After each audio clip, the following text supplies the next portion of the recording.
JJ, obviously the news of the trade yesterday. How do you see those two guys fitting into?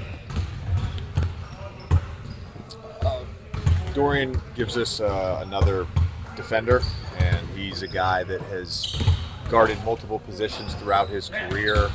He's, worked to become an elite spot-up catch and shoot three-point shooter. So, just excited to have him. Shake is another guy that can handle the ball and score the basketball and shoot the basketball. And was teammates with both these guys, Shake in Philly and Doe in Dallas. So I know what they bring on the court. I also know what they bring in terms of a culture and locker room fit. I think those guys are going to be great for our group, both on and off the court. Is the hope that they'll be available to play tomorrow? That's the hope. That's dependent on all the physical stuff and the trade officially going through. Dorian's been basically a full-time starter for the past 5 years. You guys have seemingly settled on a starting lineup that's been working well. Have you decided yet if he's going to be starting or? Yeah, I already talked to him about it. We're in a good spot with our starting group right now. So he'll play and he'll come off the bench. Like I've told you guys several times, like I want consistency with that group, but I'm not going to be stubborn and lock into something if it's not working. But it's working right now, and Doe is a guy that can fit in very easily with any lineup and any sort of roster. He's easy, so he has a desire to win and compete, and he doesn't matter to him if he's starting or coming off the bench. One of the unique things of your journey to this job is that you talked about basketball publicly, on the record, for 3 years. Clips of you talking about players, sometimes good, sometimes bad. Did anybody send you the Dorian Finney-Smith stuff from yesterday? And are you most LeBron actually did. He actually did. I think he slept in trying to finalize the getting over the cold he had. So he sent me the tweet when he woke up. You gotta, whatever I said, you gotta love DFS or whatever. And then, of course, Jason Gallagher, posted the thing on our Old Man in the Three clip. I just think being in the league 15 years and covering the league, talking to people around the league, players, coaches, general managers over the last 3 years, and then being in it now. It's a good thing to have as many Dorian Finney-Smiths on your team. And I talked about Gabe earlier in the season. They're pros. They compete. You know exactly what they're going to be every single night, and you need those guys on your team. And Doe's one of those guys. And in relation to all the milestones that LeBron's accomplished, where do you specifically put 40th birthday, 22nd season playing at a high level in the context of all his other accomplishments? Yeah, to be honest with you, I don't know that turning an age is an accomplishment. I will say that my dear hope is that as long as he's in a Laker uniform, he does not have a midlife crisis. We've all been there. What was yours? Became coach of the Mine Lakers? came early. Mine came early. Your first go-around, obviously, as a head coach, but just the fact that Rob was able to complete a deal at the end of December versus the trade deadline's out for 5 weeks.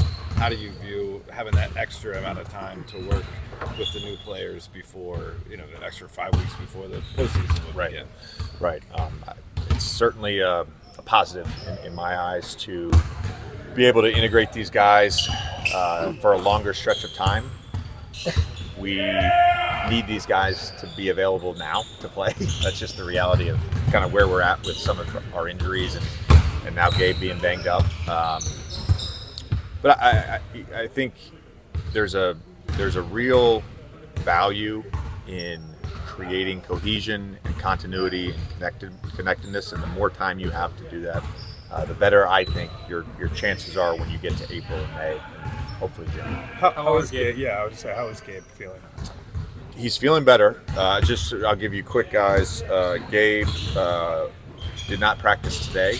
He is questionable for tomorrow. It seems like it's more of a day-to-day thing.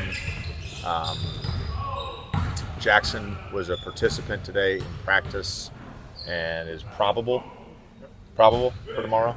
Jackson's probable. Vando was able to get on the court for some non-contact stuff, parts of practice today, so he's trending in the right direction. Is there anybody I'm missing?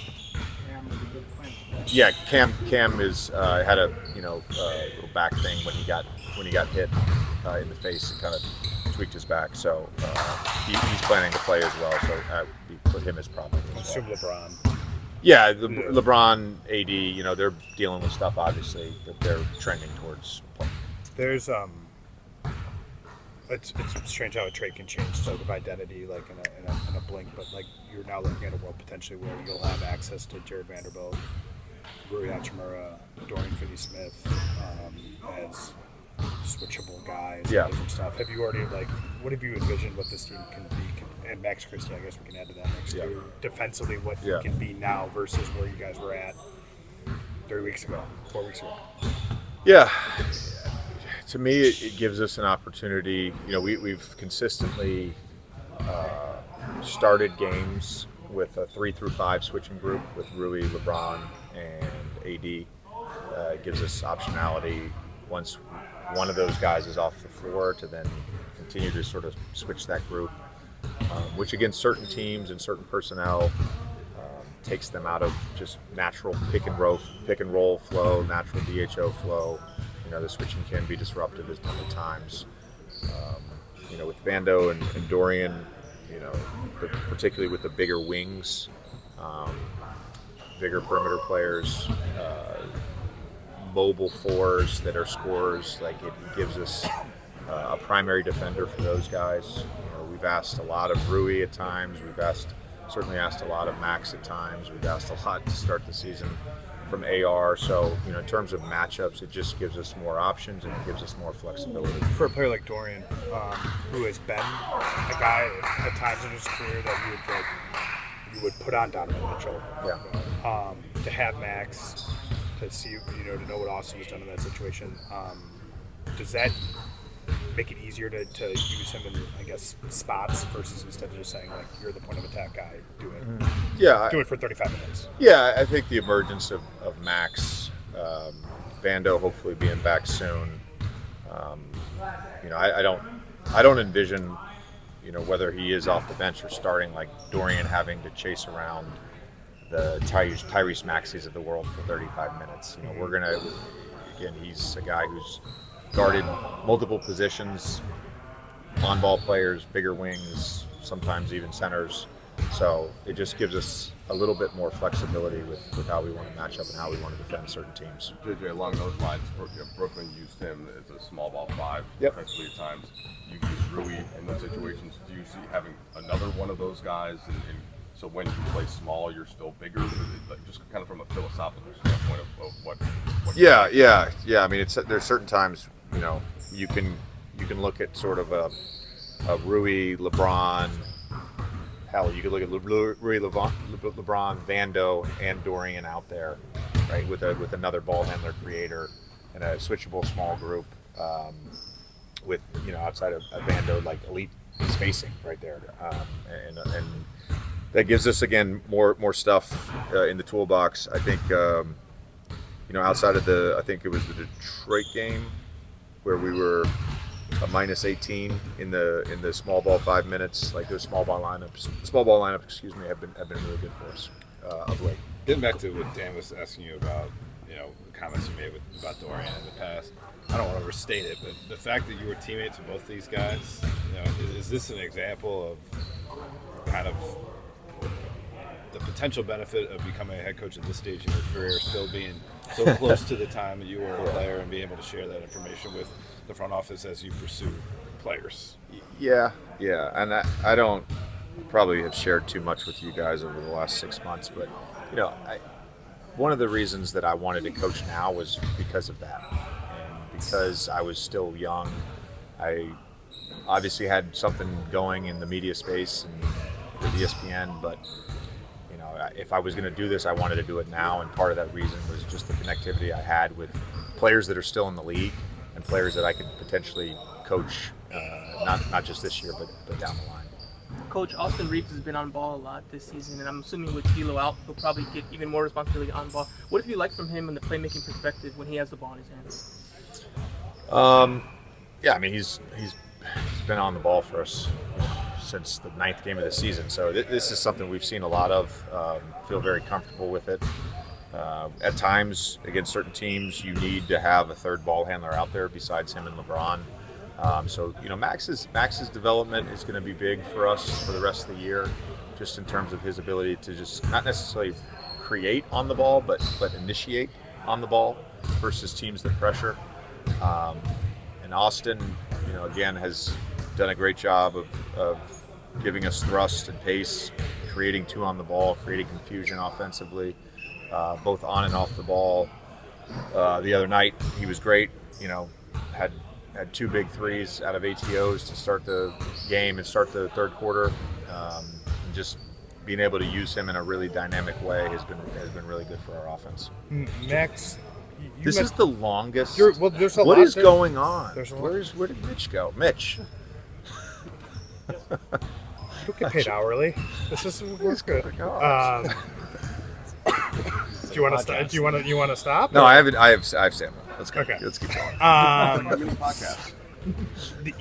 You mentioned kind of your third year the other day when talking about Max and kind of like getting those opportunities for the first time and stuff like that.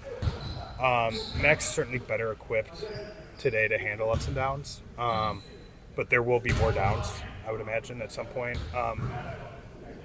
What was the key next when you kind of were ascending into these late game roles, had some success? What was the key to not like the next screw up be like a backbreaker? Yeah. I think there's confidence that comes from self and belief in self. I think you wrote the athletic article, right, about Max the other day? Yeah. And I read that, and I told you guys this before. He's got a real maturity about him, and a real strong sense of self and self-awareness, and that's important. And being able to handle adversity, being able to handle failure, and remaining confident and remaining with a strong sense of belief is important in all this in the development. The second thing, I would relate it to me, and I would relate it to how I feel about Max, and that's just, when you get put in those situations, and then you get put in those situations again, you feel that your coach has confidence in you. And so, gradually I gained a lot of confidence from Stan Van Gundy, that he had that for me. Clearly put me in a lot of situations. Played a ton in the conference finals in 2010, my 4th year coming off that 3rd year. So it was like it's a gradual thing, but I clearly have, and I've told him this a million times. I've told you this. I have a ton of confidence in Max. I have a ton of confidence in who he is right now and who he's going to be as a player. When you talk to Slong, do you feel the urge to do like an ad read for like MailChimp or something? No. I'm not getting paid for this stuff anymore, so I'm not going to shout out any brands. Me on these. All right, thanks. Thanks.